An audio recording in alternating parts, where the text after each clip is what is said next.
પ્રાથમિક શાળા વણખુટા નેત્રંગમાં શાળામાં ફરજ બજાવતા શિક્ષકોના માર્ગદર્શન હેઠળ શાળાના આચાર્ય પરેશભાઈ વસાવાની આગેવાણી અને શાળા સમિતિના સભ્યોની સહમતિથી શાળામાં સ્પોર્ટ ડેની ઉજવણી કરાઈ હતી.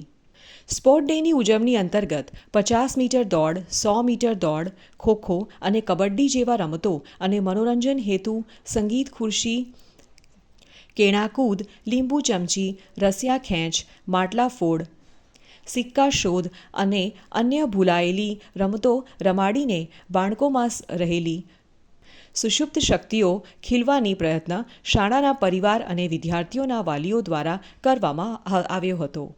આવનારા ભારત દેશના ભવિષ્યની ઉજ્જવળ તકો ઊભી કરવા મદદરૂપ થાય એવું શાળાના આચાર્યનું મંતવ્ય હતું.